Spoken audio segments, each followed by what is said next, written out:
review. And with me this week is Kiana Morris, dancer for the Lady Jets. Kiana, how are you doing? I'm good. How are you today, Joe? I'm doing okay. Well, as you know, the Gwinnett Jets football team, their season is getting ready to start, and another addition is the Lady Jets. And this year they're coming even stronger and harder. Now, first of all, let's talk with Kiana. Kiana, how long have you been dancing and what's your background? Well, I really have been dancing all of my life.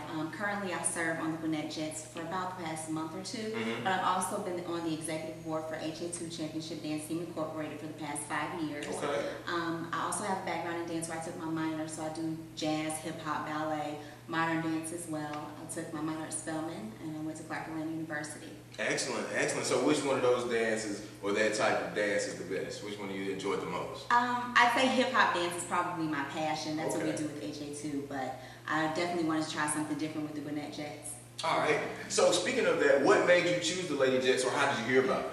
Well, I actually heard about the Lady Jets through HA2. Our choreographer, Renetta Davis, also known as Miss Fat, was actually there at one of our productions, one of our shows. And so she saw some of the girls that I performed with performing on stage, and she said, you know, well, I have an opportunity with the Gwinnett Jets. We're cheering, we're dancing. How about you come out and try out?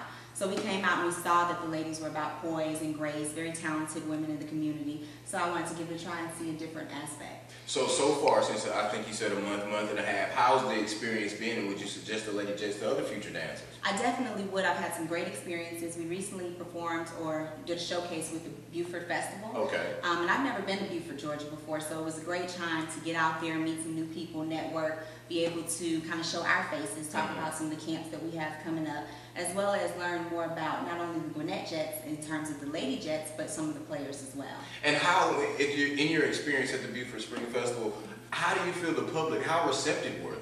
Oh, they were very receptive. We were able to get some new clients or new targeted audiences, I would call it, to come out and come to our shows and some of the practices as well. And some of the people had never heard of the Gwinnett Jets or the Lady Jets before, and because it's only 2 years old, we were able to kind of get our name out there, pass out some flyers and brochures, tell people about us, do a couple of raffles as well. So it was a great experience. Any little girls want to ask you? There were a few girls that asked us for some dances, and a couple of guys that came up asking for autographs, and we took a couple of pictures. So it was definitely a fun experience. And speaking of pictures, the Lady Jets did a photo shoot this past week. How did that go? It was great. We actually were at one of the recent locations, one of the local locations, and we did a swimsuit calendar. Okay. And so this was able to give us some time to show and empower women.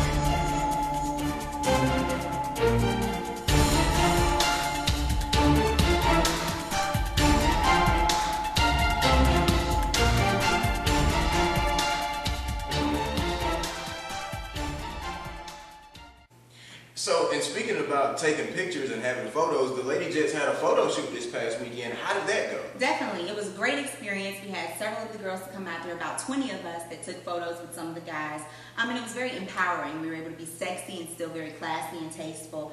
We had different swimsuits from black to white swimsuits and some of the green ones, kind of the Kelly green that we have for the Gwinnett Jets colors as well. Some of the shots were done in pool scenes. We also did a few on some of the race cars to kind of get attention for some of the fellas so that they know, yes, we're empowering, we're sexy, we're beautiful women, we're also smart and educated as well.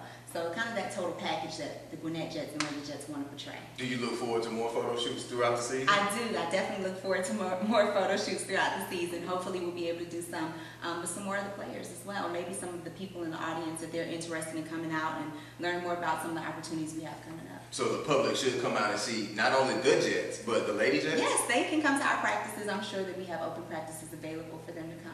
Excellent, excellent. Now, another thing that the Lady Jets are getting involved in this weekend is the 2010 Autism Walk. Do you look forward to that, and why did the Lady Jets choose to go in that direction? Well, to be honest with you, we have a few people on our team that have sons and daughters and siblings that have autism. So it hit home for us because we wanted to make sure that we got out there and did a lot of community service. The Gwinnett Jets are not just women that stand for being pretty faces. We are also committed to community service initiatives. So in that, we wanted to go out and be able to pick something that would be meaningful. The Autism Walk is called Autism Speaks, and it's going to be at 8 a.m. when they do registration. We actually begin walking at 10 a.m.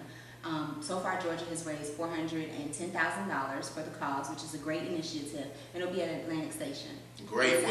Well, there you heard it. There she goes, Kiana Morris, one of the Lady Jets, one of the fine Jets that stand out. And you can see them going down to Atlantic Station and join them for the Autism Walk. Kiana, thanks for taking some time with us on Jets Week in Review. Thank you. Not a problem. We've got more coming up next right here on Jets Week.